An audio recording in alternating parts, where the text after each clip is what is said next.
Hello, this is Power in the Word, and I'm Scott Reed. Thanks for joining me for another study session in our Old Testament Come Follow Me today as we look at the rise and fall of Israel's greatest king, King David. As we look at 1 Samuel 16 through 18 and 2 Samuel 11 through 12. Coming into chapter 16, we see that the Lord again comes to Samuel and says, "Fill thine horn with oil, and go, and I will send thee to Jesse the Bethlehemite, for I have provided me a king among his sons." And Samuel did so, as the Lord spake, and he goes to Bethlehem. And the elders of the town trembled at his coming, and said, "Comest thou peacefully?" And he said, "Peaceably. I am come to sacrifice unto the Lord. Sanctify yourselves, and come with me to the sacrifice," inviting Jesse and his sons to the service. Verse 6, "And it came to pass, when they were come, he looked on Eliab, and said, Surely the Lord's anointed is before him. But the Lord said unto Samuel, Look not on his countenance, or on the height of his stature, because I have refused him. For the Lord seeth not as a man seeth. For man looketh on the outward appearance, but the Lord looketh on the heart." A verse that you probably should have darkened in your scriptures, with emphasis on men looking on the countenance or on height, while the Lord looks on the emphasize heart. It is Elder Marvin J. Ashton that declared more insight upon this doctrinal principle, saying, "We tend to evaluate others on the basis of physical outward appearance, their good looks, their social status, their family pedigrees, their degrees, or their economic situations. The Lord, however, has a different standard by which he measures a person. He does not take a tape measure around the person's head to determine his mental capacity, nor his chest to determine his manliness, but he measures the heart as an indicator of the person's capacity and potential to bless others." A fantastic insight and help as we go about our daily activities with others around us. Verse 8, "Then Jesse called Amminadab, his next born, and Samuel passes him by. And then he calls Shammah, and he passes him by. And Jesse made all 7, good, significant number, of his sons pass by Samuel, and the Lord has chosen none of them. And Samuel says to Jesse, Are here all thy children? And he says, Well, I have one remaining, but he's the youngest, and he is keeping the sheep," which you might want to highlight. He's a shepherd. Verse 12, "And he sent and brought him in, and now he was ruddy, and withal of a beautiful countenance, and goodly to look to. And the Lord said, Yoo-hoo, that's him. Arise and anoint him, for this is he." And Samuel once again takes the horn of oil, very significant, and anoints David as king, something we do today in the temples of the Lord. David having the Hebrew meaning of beloved son, also a good type and shadow. Him being the 8th son of Jesse, or the significant number used to denote covenants. Note as we come down to verse 18 these other attributes of David as indicated in our text. Verse 18 says that he was cunning in his playing of music, that he was a mighty valiant man, a man of war, prudent in manners, and a comely person, and the Lord is with him. Verse 21 indicating that David now is sent to Saul, stands before him, is greatly loved of him, and becomes his armor bearer. Leading us into chapter 17, the story you know as David and Goliath. As the Philistines have gathered in verse 1 against Israel in the valley of Elah, and the champion of the Philistines, as was the ancient custom of Asiatic warfare, both companies were to choose or select a champion out of the army, of which they would then engage in battle. The winner, then, without all the other bloodshed that would take place, would then gain the fallen man's army.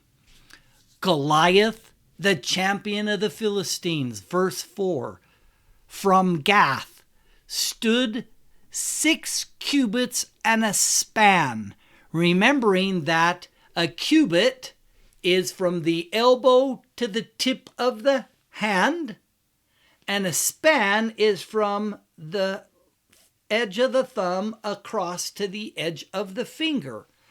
That being said, Goliath is 9 foot 6 inches, almost bumping his head on today's basketball rim. Verse 5, Goliath wears a helmet of brass and wears a coat of mail, the weight of 5,000 shekels of brass, that being between 125 and 156 pounds. That may be like some of you draped around Goliath. Can you imagine wearing this in a battle? He has, verse 6, greaves of brass upon his legs. So he has leg protection, a target of brass between his shoulders, neck protection, and a spear whose staff is as thick as a weaver's beam, or you today would say as thick as a fence post, that he could hurdle with a spear's head of 600 shekels of iron, weighing between 15 and 18 pounds on the end of this fence post for a spearhead. What a monster of a man! And coming down to verse 11 states, when Saul and all Israel heard those words of the Philistine, they were dismayed and greatly afraid. Jumping down to verse 26, we see that Jesse's concerned for his sons who are in the army, having spent 40 days there, and sends food by David, who states, when he sees Goliath, what shall be done to the man that killeth this Philistine, and taketh away the reproach from Israel? For who is this uncircumcised Philistine, that he should defy the armies of the living God? And David's eldest brother, Eliab, hears him say this, and Eliab's anger was kindled against David. And he says, why comest thou down hither? And with whom hast thou left those few sheep in the wilderness? I know thy pride and the naughtiness of thine heart, for thou art come down that thou mightest see the battle. And David says, what have I now done? Is there not a cause? Of which Victor L. Brown states in conference, declaring with all his heart, there is a cause. It is the cause worth giving one's life for. It is the cause of righteousness. It is a cause that everyone in this church should rally to as he declares war on Satan and his legions. Verse 32 states, "And David says to Saul, let no man's heart fail because of him. Thy servant will go and fight with this Philistine.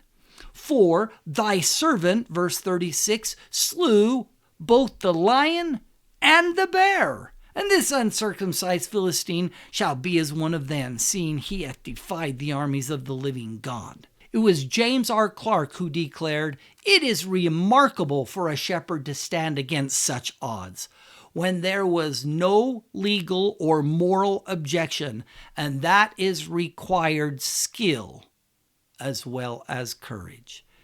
David said, verse 37, moreover, "The Lord has delivered me out of the paw of the lion, and out of the paw of the bear," feats I can't even comprehend. "He will deliver me out of the hand of this Philistine." And Saul says to David, "Go, and the Lord be with thee."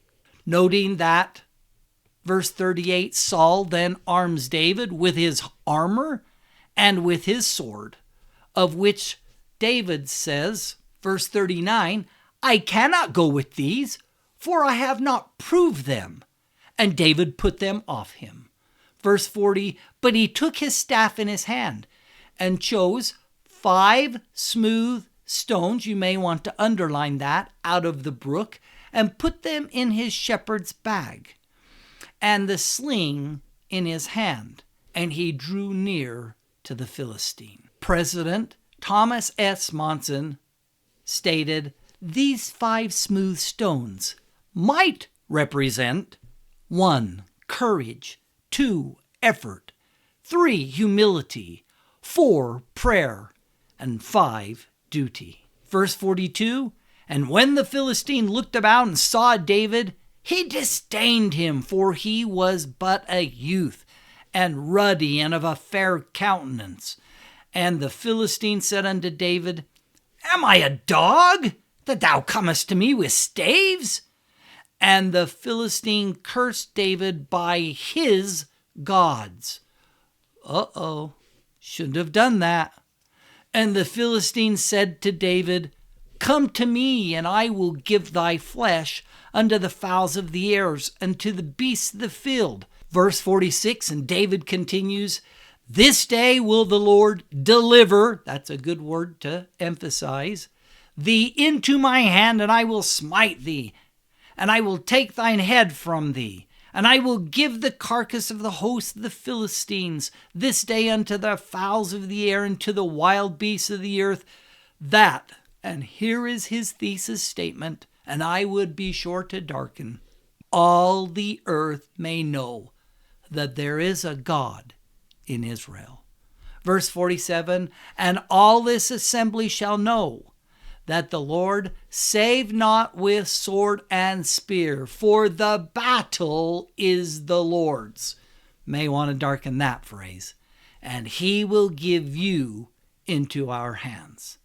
And it came to pass, when the Philistine arose and came and drew nigh to meet David, David hastened and ran towards the army to meet the Philistine. And David put his hand in the bag, took thence a stone, slang it, and smote the Philistine in his forehead, that the stone sunk into his forehead, and he fell upon his face to the earth. Just a quick note of research, as I have found that a master slinger in those days could heave a 1-pound stone at a speed of 90 to 100 miles an hour. Verse 50, "So David prevailed over the Philistine with a sling and with a stone, and he smote the Philistine and slew him, but there was no sword in his hand." And verse 51 concludes, "Therefore David ran, stood upon the Philistine, and took his sword, and drew it out of the sheath thereof, and slew him, and cut off his head therewith. And when the Philistines saw their champion was dead, as they would now become the slaves of Israel, they fled. And into our minds may come the thought of another righteous young man being led by the Spirit of the Lord to slay a mighty man, Nephi, then taking Laban's sword, like David and Goliath, and removing his head in victory, and taking that sword then to rule and reign in Israel. As we examine David's life, it might become obvious that Goliath was not David's giant. Stated here by President Gordon B. Hinckley, there are Goliaths all around you, hulking giants with evil intent to destroy you. These are not 9-foot tall men, but they are men and institutions that control attractive but evil things that may challenge and weaken and destroy you. Included in these are beer and other liquors and tobacco. There are drugs of various kinds. There is pornography, seductive and interesting and inviting. The giants who are behind these would like to ensnare you. But you need not fear if you have the slingshot of truth in your hands. You have been counseled and taught and advised. You have the stories of virtue and honor and integrity to use against these enemies who would like to conquer you. You have his power within you to sustain you, but have the right to ministering angels about you to protect you. Do not let Goliath frighten you. Stand your ground and hold your place, and you will be triumphant. This, a great doctrinal principle that we can apply to our own lives. Let me review for you then that no single concept was more firmly lodged in the minds of the Jews in Jesus' day than the universal belief that their Messiah should be the son of David. They expected him to come and reign on David's throne. They looked for a temporal deliverer who would throw off the yoke of Roman bondage and make Israel free again. They sought a ruler who would restore that glory and worldwide influence and prestige which was enjoyed when the son of Jesse sat on Israel's throne. Viewing then this great king of Israel, David, as a type and shadow, I've listed for you 22 ways that you might want to annotate into your scriptures to remember. Both David and Christ are sons of Jesse. Both were provided as a king. Both could be found at Bethlehem. Both were overlooked. Both were shepherds. Both are an anointed one. Both bear David's name. Both possessed divine character. Both were involved with a donkey, the symbol of royalty. Both provided bread and wine. Both fed their brethren bread. Both ran or succored their brethren. Both were obedient to their father's commands. Both were confronted by their brethren. Both were willing to offer their life for the flock. Both freed Israel by way of a stone. Both were a deliverer. Both made a covenant of friendship and love for others.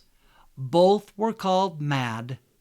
Both of their ministry started at age 30. Both established Jerusalem as their capital, and both were promised the throne forever. Coming back into our scriptural text, I now move you into next week's lesson, chapters 11 and 12 of 2 Samuel, because they address the fall, of King David, which I wanted to be sure was in our David discussion. In 2 Samuel 11, you may want to consider your heading. So 2 Samuel 11, the heading you may want to consider.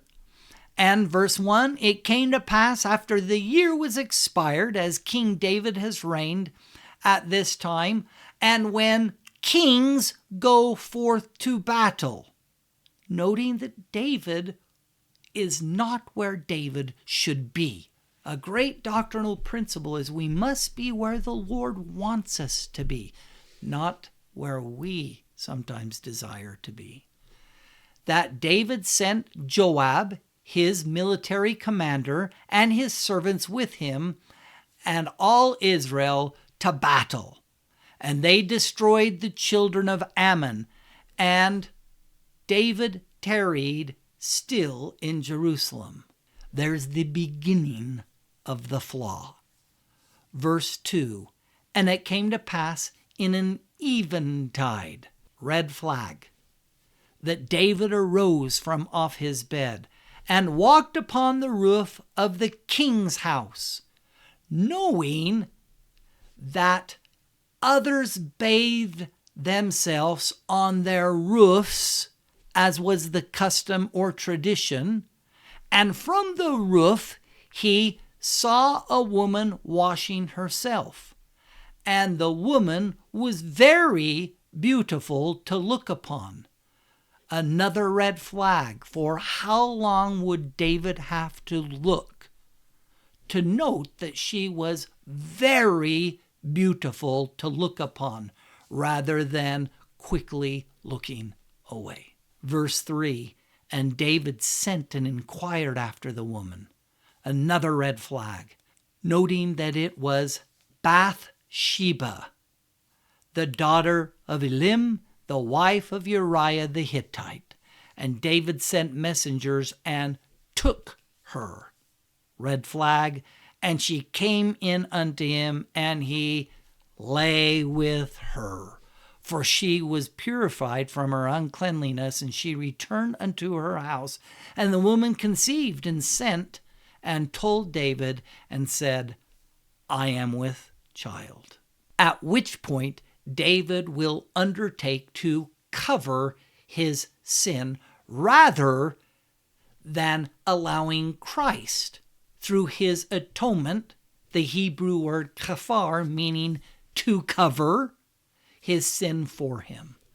And 3 attempts will be made.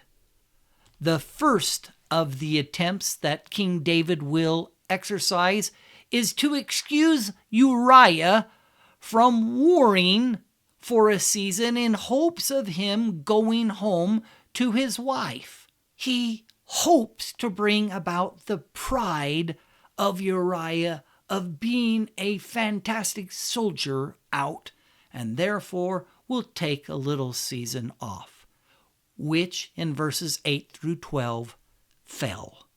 His second attempt, since Uriah does not go home, is to get Uriah drunk in verse 13, in hopes that he does find his way home and to his wife's bed, then appealing to his appetites. And third of all, still unsuccessful, verses 14 through 21 places Uriah by way of Joab, his commander, in the hottest battle and withdraw from him that he be killed in battle. Joab failing to follow the plan exactly, but assigns Uriah instead a place of honor, the right side of the army, or the dexter side, of which you cannot retreat, and Uriah then is killed. This third attempt being that of power. And when we look at the 3 great categories of pride, appetites, and power, we remember that Satan brings up against Christ, and that they are the same lures that are used here. Coming then over to chapter 12, we read verse 1, that the Lord sends Nathan, the prophet now, unto David, And as he comes, he shares with him a parable. This parable going something like this. There were two men in one city, the one rich and the other poor. The rich man had exceeding many flocks and herds, but the poor man had nothing save one little ewe lamb, which he had bought and nourished up, and it grew up together with him and with his children. It did eat of his own meat and drank of his own cup, and lay in his bosom, and was unto him as a daughter.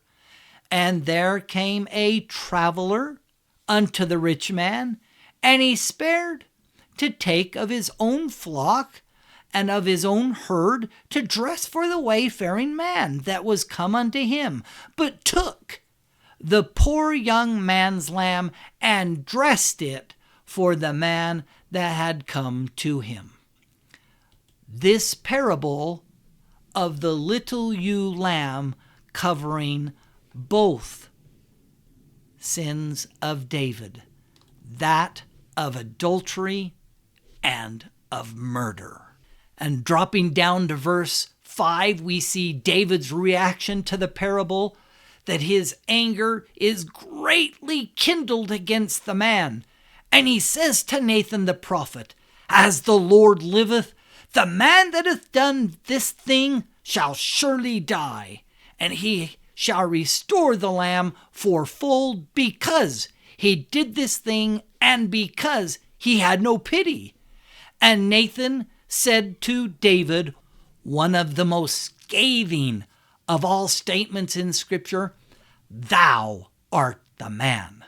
Thus saith the Lord of Israel, I anointed thee king over Israel, and I delivered thee out of the hand of Saul, and I gave thee thy master's house, and thy master's wives into thy bosom, and I gave thee the house of Israel and of Judah. And if that had been too little, I would moreover have given unto thee such and such things. Wherefore hast thou despised the commandments of the Lord to do evil in his sight? Thou hast killed Uriah the Hittite with the sword, and hast taken his wife to be thy wife. Now therefore the sword shall never depart from thy house, because thou hast despised me, and hast taken the wife of Uriah the Hittite to be thy wife. And therefore we find 5 consequences of King David concerning his sin. 1. The sword shall never depart from thine house, verse 10. And we see the result of that, Amnon, Absalom, Abijah, all suffering violent deaths. 2. I will raise up evil against thee out of thine own house, and the rebellion of Absalom, conspiring against his own father David, threatening both the king and the kingdom. 3. I will take thy wives from before thine eyes, and give them unto thy neighbor, of which David's wives, as Doctrine and Covenants 132 verse 39, are then taken and given to another for time and all eternity. 4. I will do this thing before all Israel. As David had done so privately, so the Lord would openly in the sight of all Israel show the consequences of King David. And 5, the child also that is conceived between you and Bathsheba shall surely die, of which the illegitimate child does. These 2 great comments then from prophets, seers, and revelators. Joseph Fielding Smith stated, David committed a dreadful crime, and all his life afterwards sought for forgiveness. Some of the Psalms portray the anguish of his soul. Yet David is still paying for his sin. He did not receive the resurrection at the time of the resurrection of Jesus Christ, for Peter declared that his body was still in the tomb. Acts 2, verse 29. Neal A. Maxwell declared, "We all admire young David for taking on the mocking Goliath. But David's act of earlier bravery cannot compensate for his later adultery with the wife of Uriah. All things considered, brothers and sisters, to whom did David deal the greater blow? Goliath or Uriah? Or himself?" And as noted above, as we come down to verse 24 and 25, we conclude with David comforting Bathsheba his wife. And he went in unto her and lay with her. And she bare a son, and he called his name Solomon. And the Lord loved him. For thus the name of Solomon means peace.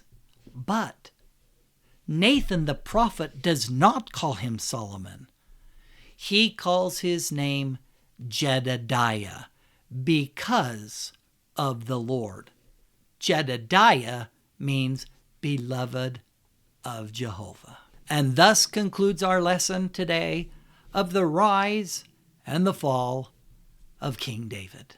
And I hope that today's lesson has been of help to you as you study closely the Word of God and feel of its power and its applicational teachings and principles. Hope to see you then.